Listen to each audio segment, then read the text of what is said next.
પાટણમાં જીલિયા farm house અને police van પર હુમલો કરનાર આરોપીઓની જાહેરમાં સરઘસ કાઢવામાં આવ્યું હતું। આરોપીઓને જાહેરમાં ઢોર માર મારતા ક્ષત્રિય ઠાકોર સમાજમાં પોલીસની કામગીરી સામે રોષ જોવા મળી રહ્યો છે। યુવા ક્ષત્રિય સેના ગુજરાતના પ્રમુખ અભિજીત બારડ સહિતના આગેવાનોએ આ બાબતે પાટણમાં પત્રકાર પરિષદ યોજી છે। પોલીસની બેધારી નીતિ સામે ક્ષત્રિય ઠાકોર સમાજમાં ભારે રોષ જોવા મળી રહ્યો છે। ક્ષત્રિય સમાજના 18 યુવાનોને પોલીસે બર્બરતાપૂર્વક જાહેરમાં ઢોર માર્યો છે। ભાર્ગવ અને ભાવેશ દેસાઈને રીઝવવા માટે પોલીસે રિકન્સ્ટ્રક્શન નામે ઢોર માર માર્યો હોવાના આક્ષેપો સામે આવી રહ્યા છે। ક્ષત્રિય સમાજના દીકરાઓને જાહેરમાં મારનાર તમામ પોલીસ અધિકારી કર્મચારીઓને બરતરફ કરવાની માંગ ઉઠવામાં આવી છે।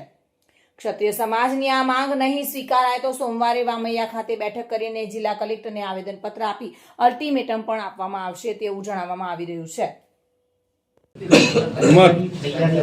ઓકે, શું તૈયારી છે સામાજિક પ્રતિકારની?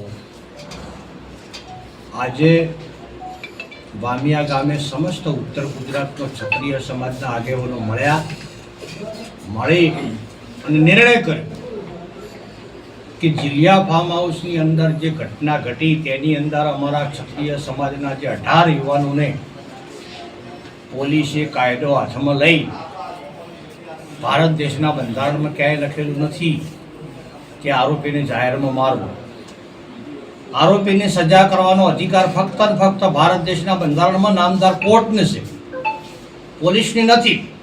પણ પોલીસે રાજકીય ઈશારાના કારણે ક્ષત્રિય સમાજને ગુજરાતમાંથી દબાઈ દેવા માટે, ધાક બેહારવા માટે, બીવરાવવા માટે, ચોક્કસ લોકોને ખુશ કરવા માટે ઠાકોર સમાજના 18 યુવાનોને જે સરઘસ ગાડી બેહારવી, ઢોર માર માર્યો છે, એમના ગુપ્ત ભાગમાં પણ ઈજાઓ કરી છે। આવી જે મનુષ્ય તરીકે આપણે એમનો વિડીયો જોઈ શકતા નથી, એ વિડીયો જોવો તો આપણા આંખમાંથી આંસુ આવી જાય છે। એટલે પોલીસે ખરેખર કાયદાનું ઉલ્લંઘન કર્યું છે। ચોક્કસ લોકોને ખુશ કરવા માટે, ક્ષત્રિય સમાજને દબાવવા માટે આ કૃત્ય કર્યું છે। અને મને તો અસરત થાય છે કે જેનું ફાર્મ હાઉસ હતું, એ ફાર્મ હાઉસનો માલિક દેશનો કે રાજ્યનો કોઈ વીઆઈપી વ્યક્તિ નહોતો, કોઈ સંત નહોતો, કોઈ સામાજિક આગેવાન નહોતો। એ વ્યક્તિ અઢળક ગુનાઓમાં સંડોવાયેલો છે।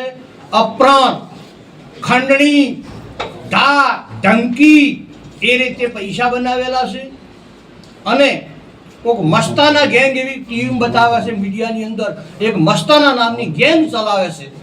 એટલે એક મસ્તાના ગેંગને બચાવવા માટે પોલીસે ઈરાદાપૂર્વક વ્યક્તિગત ઝઘડાને પોલીસ સાથે સામેલ કરી દીધો છે, પોલીસે બુદ્ધિપૂર્વક। એટલે મીડિયા મને જગતને એવું લાગે કે આ લોકોએ, ક્ષત્રિય સમાજના યુવાનોએ પોલીસ ઉપર હુમલો કર્યો, બાકી પોલીસને તો કરવાની, પોલીસ ઇન્વોલ્વ થઈ ગઈ છે।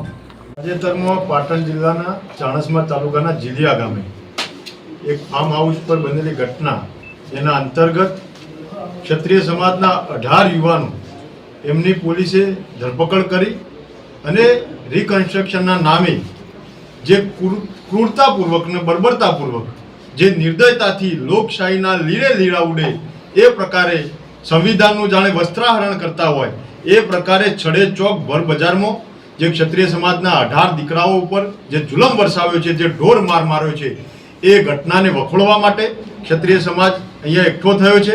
અને ક્ષત્રિય સમાજમાં ખૂબ આક્રોશની લાગણી પ્રસરાઈ છે, ક્ષત્રિય સમાજની લાગણીઓ દુભાઈ છે, એ અંતર્ગત આજે એકઠા થયા છીએ। અને આ પ્રેસના માધ્યમથી પોલીસ તંત્ર, જિલ્લાના એસપી શ્રી, ગૃહ વિભાગ અને સરકારશ્રી તત્કાલપણે આ વિષયમાં હસ્તક્ષેપ કરી અને જે પણ જવાબદાર કર્મચારી, એ કોન્સ્ટેબલ હોય, એએસઆઈ, પીએસઆઈ કે પાટણ જિલ્લાના પોલીસ અધિક્ષક વડા, એસપી શ્રી, એમના ઉપર તત્કાલિકપણે કાયદેસરની કાર્યવાહી થાય।